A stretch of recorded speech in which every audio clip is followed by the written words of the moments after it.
오늘도 주님께서 예비하신 많은 은혜가 우리 가운데 넘치시기를 간절히 축원합니다. 나를 누구라 하느냐라는 시리즈 설교를 하고 있습니다. 처음에는 나는 생명의 떡이다, 그리고 나는 세상의 빛이다, 지난 시간에는 나는 길이요 진리다, 그리고 오늘은 나는 포도나무다 라는 말씀을 함께 나누기를 원합니다. 청록집을 쓴 참여해서 유명해진 우리 시인 박목월 씨가 있죠. 그 아들이 박동규라고 하는 교수님입니다. 그분이 교수로서 열심히 활동하고 자기 인생에서 나름의 성공을 거두었는데, 그 교수님이 말씀하시기를 내 정신적인 멘토는 내 아버지가 아니라 어머니였습니다 라고 말을 했습니다. 아버지 박목월 시인인데 내 정신적인 지주는 아버지가 아니라 어머니였다라고 말했습니다. 그가 초등학교 6학년 때, 그때는 국민학교였겠죠, 6.25 전쟁이 났습니다. 그 전쟁통에 아버지는 먼저 남쪽으로 피난을 했고 서울에 초등학교 6학년인 자기와 5살 된 동생과 젖먹이 동생, 그리고 어머니가 남겨져 있었다고 했습니다. 서울에서 버티고 싶었지만 상황이 여의치 않아서 결국은 남쪽으로 피난을 갈 수밖에 없는 상황이었고, 내려가다가 결국 평택이라는 지역에서 작은 마을에 거주하게 됐다고 했습니다. 하지만 전쟁통이면 민심이 흉흉하기 마련이죠. 남의 임시거처에 거하다 결국 그곳에서 쫓겨나서 어찌할 바를 모르다가 다시 서울로 발걸음을 옮기게 되었습니다. 서울로 출발하고자 하는 다음날 새벽, 어머니는 그나마 이 세 자식들을 먹여 살리던 그 재봉틀을 싼 쌀로 바꾸어서, 어쨌든 이 세 명의 자녀들을 먹여야 하기 때문에 재봉틀을 팔아 쌀을 바꾸고, 그 쌀을 천에 싸서 끈에 묶어서 첫째 아들은 이 박동규 교수님한테 묶어줬다고 합니다. 그리고 서울로 피난을 다시 올라가는 길에 어느 날 가고 있는데 이 어린 소년에게 한 청년이 다가옵니다. 청년이 말을 겁니다. 많이 무겁지? 내가 길을 같이 가는데 내가 가는 길까지 들어줄까? 초등학생이니 얼마나 순진했겠습니까? 고마운 마음으로 내뜸 짐을, 이 쌀을 가만히 풀러서 청년에게 맡겼습니다. 이 어린아이가 청년의 발걸음을 따라갈 수 있을까요? 청년은 점점 빠른 걸음으로 걷기 시작합니다. 이 소년은 이 쌀을 줬으니 뺏길세라 놓칠세라 열심히 뒤를 쫓아가고 있습니다. 근데 점점 어머니는 멀어지고 동생들도 멀어지는 것이죠. 그래도 일단 쌀을 맡겼으니 열심히 쫓아갑니다. 어머니가 보이지 않죠. 문제는 따라가다 보니 갑자기 양갈래길이 나오는 겁니다. 내가 한쪽을 따라가면 우리 엄마가 어디로 간지 알 수 있을까 없을까 고민이 되던 이 소녀는 결국 이 갈림길에서 어머니를 놓칠 수 없어서 그냥 그 자리에 서서 주저앉고 맙니다. 얼마나 속상했을까요? 우리 가족이 먹어야 하는 쌀을 뺏겼습니다. 한참 있다가 보이지 않던 어머니가 왔습니다. 어머니를 보니 이 어린 소년이 그냥 눈물이 벌컥 났겠죠. 잘못한 것도 있고 서럽고 또 어머니 보니 반갑고 자초지종을 설명합니다. 이래 해서 어머니 제가 쌀을 뺏겼어요. 그러자 어머니가 이 소년에게 이렇게 말했다고 합니다.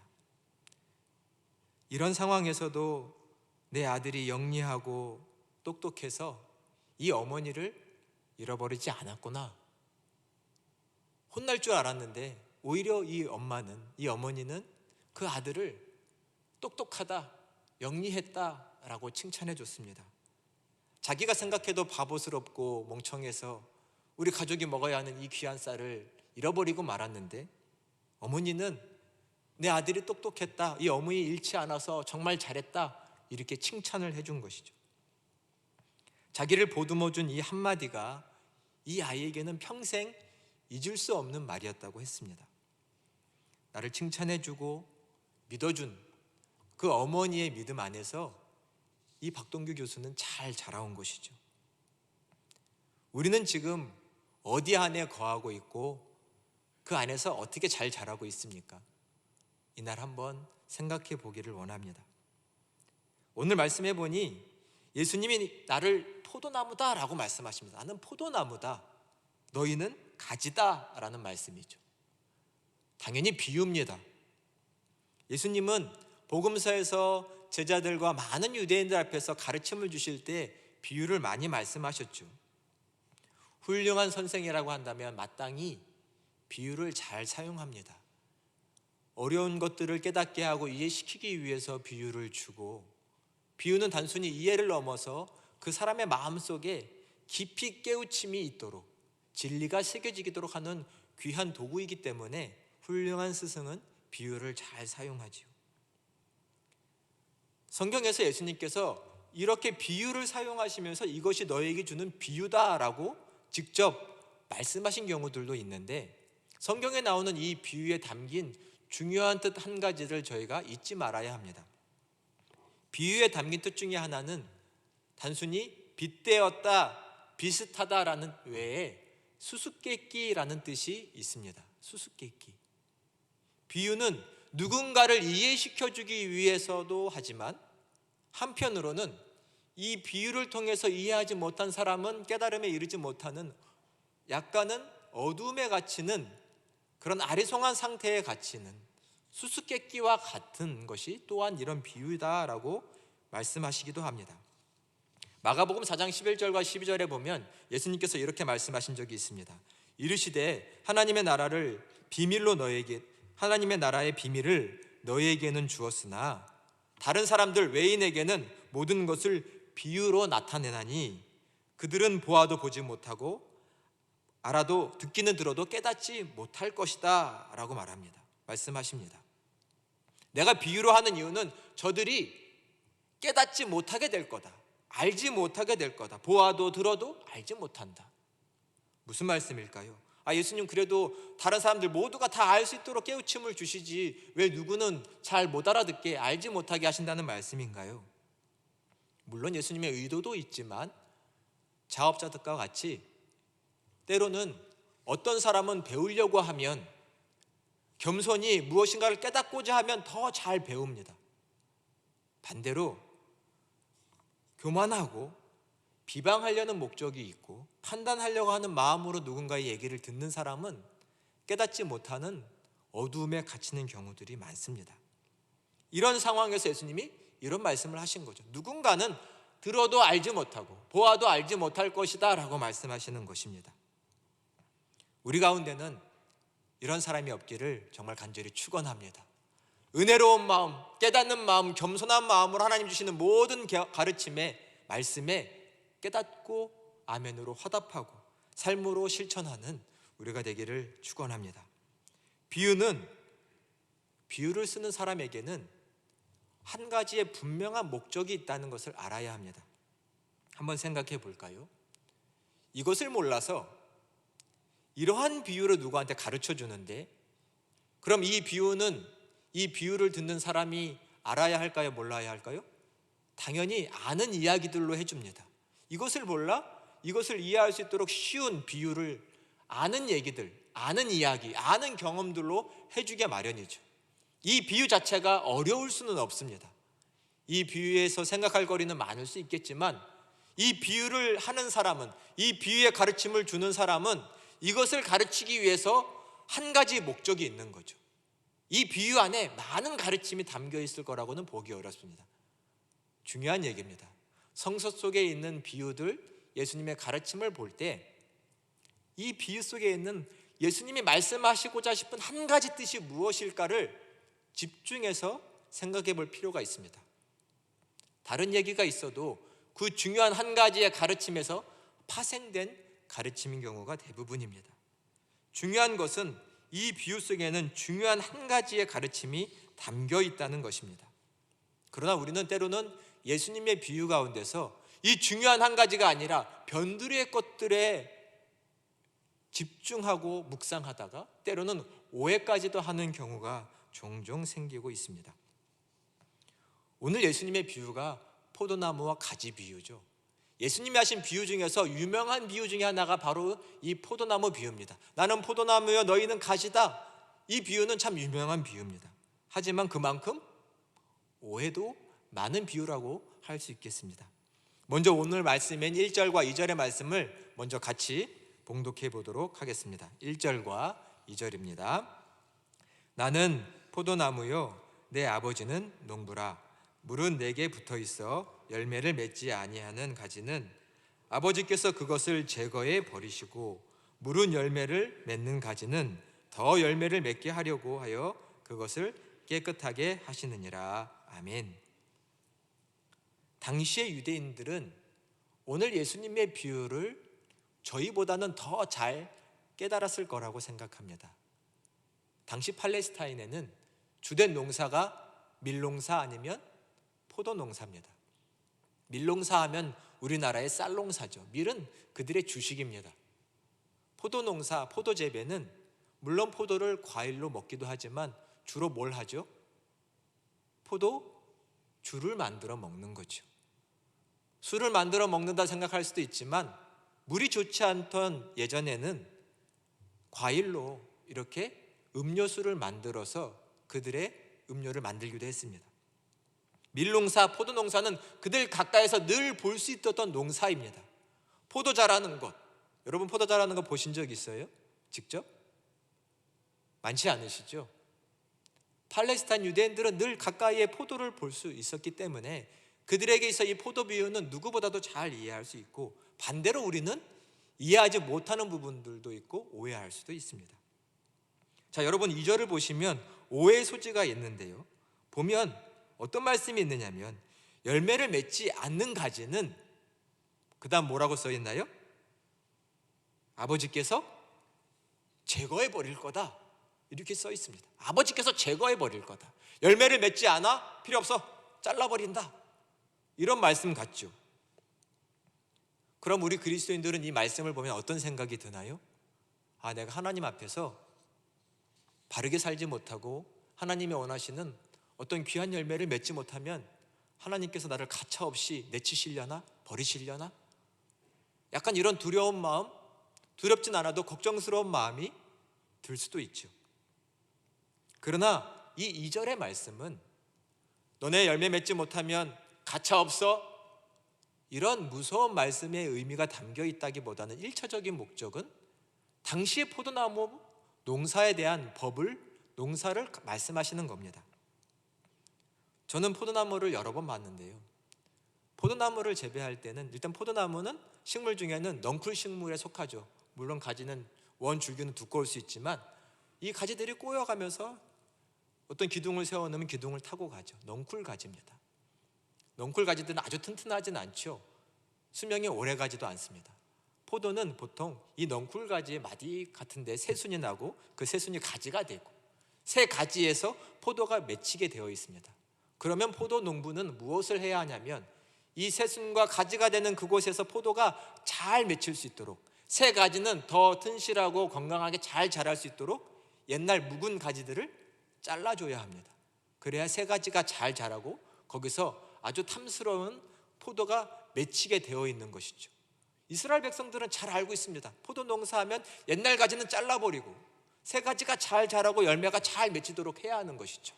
그런 맥락 속에서 먼저 이 2절을 말씀하시는 것이죠. 너네 못하면 자를 거야, 이런 맥락이라기보단 농사를 먼저 말씀하신다고 생각해야 합니다. 그럼 무엇이냐? 2절에서 말씀하시는 것은 가지는 열매를 잘 맺어야 한다는 것입니다. 열매 맺는 가지가 되어야 한다.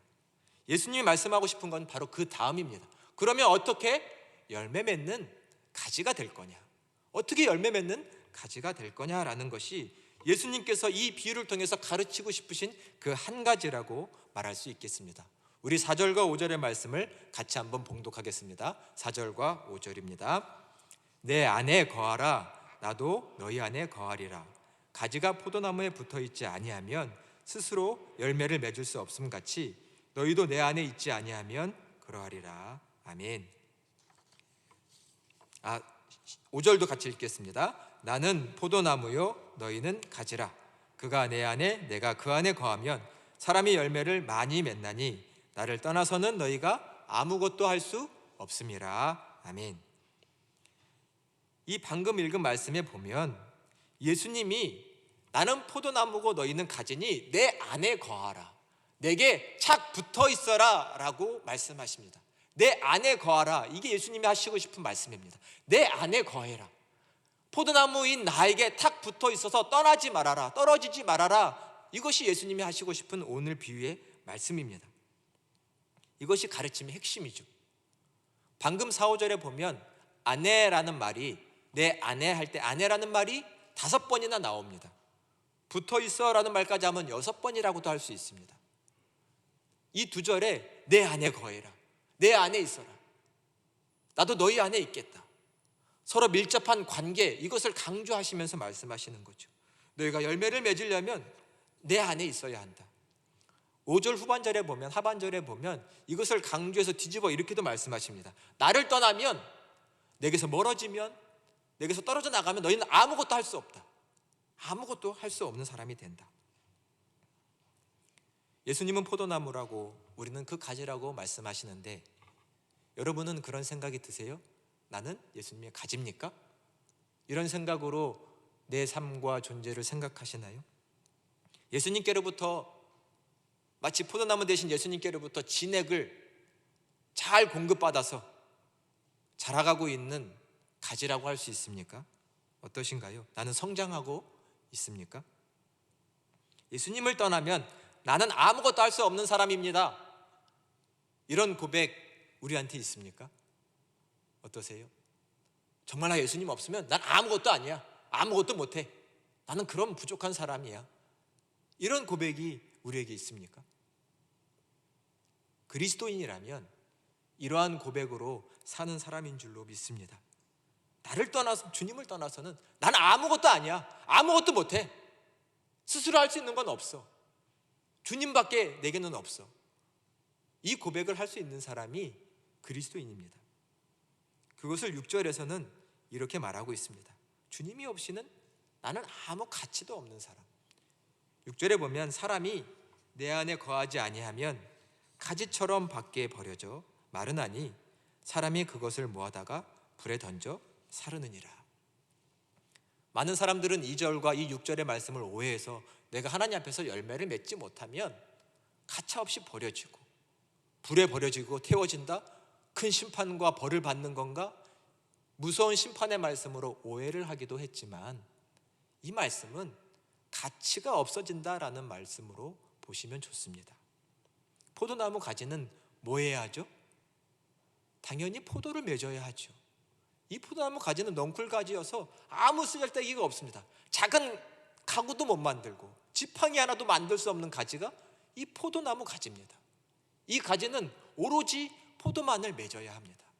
그런데 포도를 맺지 못한다면 가치가 없어지죠. 그러니 포도 맺어야 할 가지는 쓸데없이 그냥 버려지고 사람들은 모아다가 불쏘시개로 써버리고 마는 것이죠. 포도나무 가지는 포도나무에 붙어 있어야지만 열매를 맺고 그 귀한 효용 가치로 열매를 맺으며 살 수 있는 것이죠. 그것을 말씀하시는 것입니다. 그 가치를 말씀하시죠. 다시 한번 여쭤보겠습니다. 나는 정말 주님의 포도나무 대신 주님께 붙어 있는 가지로 열매를 잘 맺고 있습니까? 오늘 주님은 그걸 나한테 묻고 계십니다. 너는 내 안에 거하고 있느냐? 이 고백과 이 진리로 사는 사람은 행복할 것이라고 생각합니다. 귀한 열매를 맺으며 보람된 삶을 살아갈 것입니다. 맺혀지는 열매들을 하나하나 보며 그래도 내 인생에 대해서 좋은 평가를 하며 높은 자존감을 가지고 살아갈 수 있을 것입니다. 여기 계신 분들은 청년들도 많으니 우리 청년들 중에는 공부를 많이 하죠. 아직 학생인 청년들이 있습니다. 오늘 말씀에 빗대자면 내가 하는 공부도 학습도 오직 예수 그리스도 안에서 이루어지시기를 간절히 축원합니다. 아멘이 작아요. 더 커야 됩니다. 다시 말해보겠습니다. 우리의 공부도 예수님 안에서 이루어지시기를 간절히 축원합니다. 정말 그래야 합니다. 말로만이 아니라 내 마음 중심에서부터 학생은, 학업을 하는 사람들은 주님 안에서 공부하시기를 바랍니다.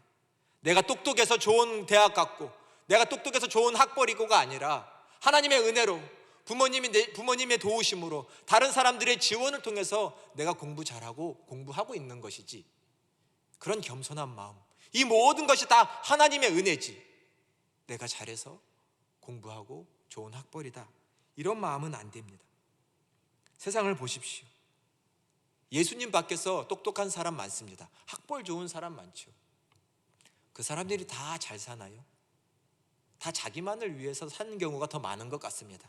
그 똑똑한 머리로, 그 똑똑한 학벌로 자기만을 위해, 때로는 어떤 사람들은 남을 속여가며 살죠. 오직 예수 그리스도 안에서 내 학업도, 내 학생의 일도 이루어 가시는 여러분이 되셨으면 좋겠습니다.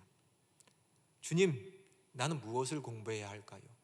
어떤 진학을 해야 할까요? 어떤 재능을 쌓아야 할까요?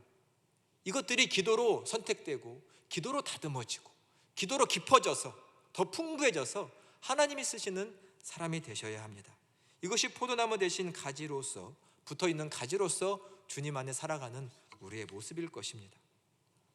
우리의 직장생활도 그래야 합니다. 우리 직장생활은 예수님 안에서 잘 이루어지고 있습니까? 직장 가서 열심히 일하지 않는 분은 많지 않을 겁니다. 특히 사회초년생 같은 경우는 위에서 일을 시키니 얼마나 열심히 합니까? 또 여기서 나는 더 많이 승진도 하고 싶고 인정도 받고 싶으니 얼마나 열심히 일합니까? 또 스펙이 좋아서, 능력이 좋아서 좋은데 취직했을 수도 있죠.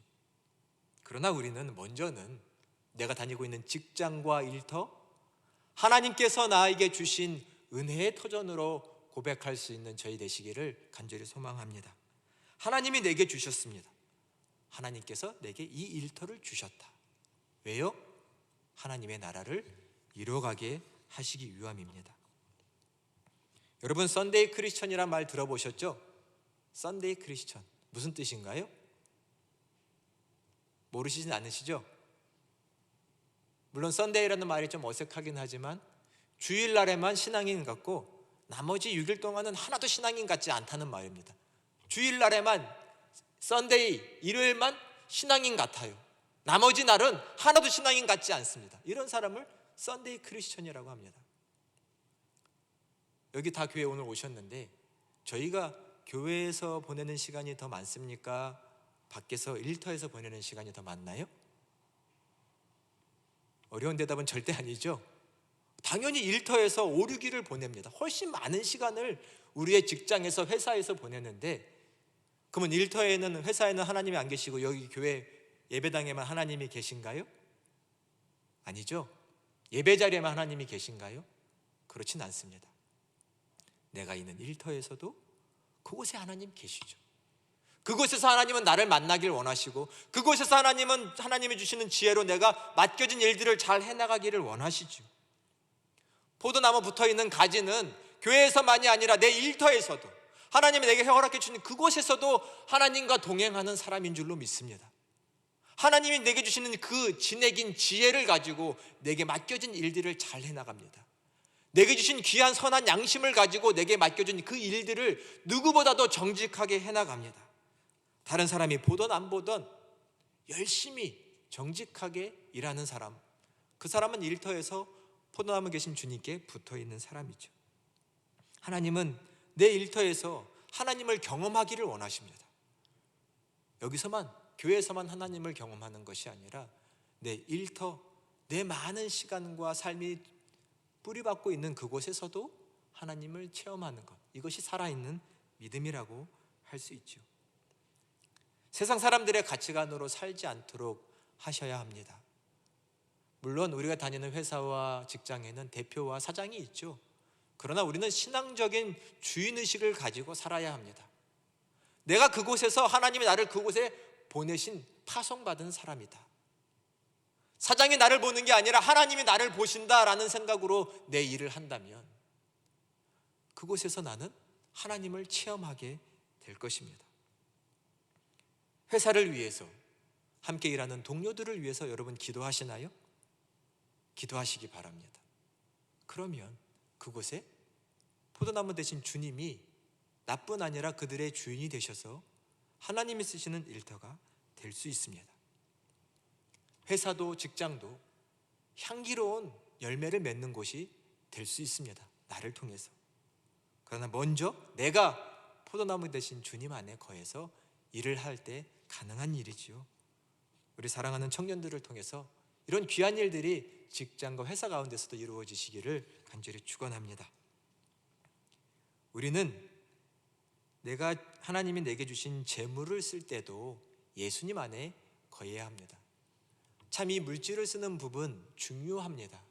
세상에 물질 없이 돈 없이 살 수 있는 사람은 없지요. 우리는 늘 이 돈과 물질이 중요합니다. 성경적인 세계관, 성경적인 경제관, 그리고 재물관을 갖는 것은 중요하죠. 많은 사람들은 돈 하면 1차적으로 모으는 것, 많이 쓰면 좋은 것 이렇게 생각할 수 있지만 우리 그리스도인들은 재물과 돈 생각하면 1차적으로 생각들어야 하는 것은 잘 써야 하는 것이라고 생각해야 합니다. 조금 유치할 수 있지만 한번 따라해 주시겠습니까? 물질은 잘 사용해야 하는 것입니다. 정말 중요합니다. 모으는 것이 아니라 잘 쓸 수 있는 것, 잘 쓰는 것, 밖으로 잘 흘려보낼 수 있는 것, 이것이 물질이고 돈이어야 합니다. 화폐는 인간이 편의를 위해서 만드는 것이라는 걸 모르는 분은 없지요. 근데 어느 순간 이 주객이 전도가 돼서 화폐는 마치 인간의 주인이 된 것 같습니다. 이 화폐는 돈은 모아야 하는 것, 차곡차곡 쌓아서 나는 그것을 의지하고 삽니다. 원래 내 편의를 위해서 만든 것인데 인간은 같이 절하돼서 돈을 모으는 일에 인간이 오히려 더 쓰이고 수단화되는 이런 상황들이 있지요. 그러나 물질과 돈은 하나님이 우리에게 일용할 양식으로 주신 것, 이런 고백이 필요합니다. 하나님이 내게 주신 일터에서 열심히 땀 흘려 번 이 귀한 돈, 물질은 하나님께서 일용할 양식으로 주신 것이죠. 우리에겐 양식이 필요하고 먹을 거 필요하니 내 생명을 유지하기 위해서 주신 것입니다. 매일 주실 것이고 성실하게 땀 흘리는 자에게 하나님은 늘 공급해 주실 겁니다. 하나님을 믿어야지 이 쌓여져 있는 모아진 물질을 믿어서는 안 되는 것이죠. 하나님이 내게 주신 물질은 그분이 나에게 주신 일용할 양식이다 라는 이 기본적인 생각을 우리 마음속에 새기시기를 간절히 바랍니다. 일용할 양식, 하나님은 늘 공급해 주실 것입니다. 이 물질은, 이 돈을 하나님이 주신 것이다 생각하는 사람은 하나님이 주셨으니 함께 나누겠다라는 마음이 자연스럽게 듭니다. 하나님이 또 주실 거니 또 나눠야지 라는 생각을 가질 수 있습니다. 내가 땀 흘려 어떻게 번 돈인데 라는 생각을 가진 사람은 나누기가 어렵지만 이것은 하나님의 은혜입니다 라고 고백하는 사람은 나눌 수 있게 됩니다. 감사함으로 하나님께 헌금도 하고 사랑의 마음으로 기부도 하고 우정 어린 마음으로 사람들과 함께 식사도 하며 내게 주신 물질을 잘 씁니다. 이 은혜가 우리에게 가득하기를 원합니다. 주님 안에 거하는 사람은 이러한 물질관을 가지고 사는 것이죠. 잘 쓰면 하나님은 또 채워주십니다. 믿으시죠? 믿으셔야 합니다. 잘 쓰면 하나님께서 또 채워주십니다. 내 것만 쌓아놓으면 거기서 그냥 나는 썩은 냄새가 날지도 모릅니다. 하나님은, 포도나무 되신 주님은 그분께 붙어 있으면 우리의 생명이 마르지 않도록, 우리의 삶에 부족함이 없도록 계속해서 진액을, 귀한 것을, 은혜를 공급해 주시는 하나님이시라고 오늘 말씀하십니다. 그러니 내 직장에서도 일터에서도 내 모든 경제의 삶에서도 하나님을 전심으로 의지하시고 하나님 안에 거하시기를 바랍니다. 그것이 오늘 말씀처럼 나는 너희의 포도나무다 라는 주님의 고백입니다. 주님을 나의 포도나무다, 마르지 않는 나의 영원한 공급처이시다 라는 고백을 가지고 사시기를 바랍니다. 나는 포도나무 되신 주님 안에서 열매 맺는 가지인가? 성장하고 변화하고 있는가? 나는 예수 믿고 변화되었는가? 생각해 보시기를 바랍니다. 8절에 보니 너희가 열매를 많이 맺으면 내 아버지께서 영광을 얻으시겠다고 하십니다. 내가 포도나무 되신 주님 안에서 열매를 많이 맺으면 하나님이 기뻐하고 자랑스러워 하실 겁니다. 그 하나님이 자랑스러워하시고 기뻐하시는 것 안에 내가 거한다면 내 삶이 얼마나 행복할까요? 열매 맺는 삶 다 되시기를 다 축원합니다. 내 삶을 보십시오. 어디서 열매 맺어야 할까요? 가정에서, 일터에서, 친구들 사이의 관계에서, 교회에서. 열매 맺을 곳은 정말 많습니다. 다시금 주님 앞에서 그 자리를 놓고 주님, 내가 어떤 열매를 맺기 원하십니까? 기도하시기 바랍니다. 그때 주님은 내게 필요한 지혜와 능력, 성품, 그 모든 것들을 공급하셔서 향기로운 열매가 맺히게 하실 것입니다. 우리가 있는 그 자리에서 포도나무 대신 주님의 그 아름다운 향기가 바래지는 그 귀한 역사가 있으시기를 간절히 축원합니다.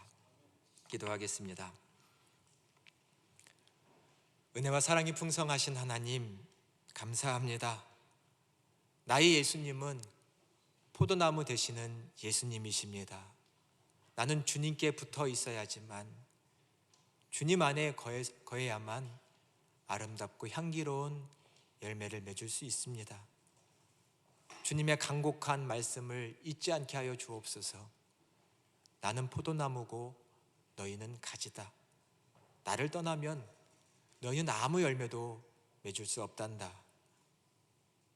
나는 오직 주님 안에서만 생명 가득한 삶을 살아갈 수 있습니다.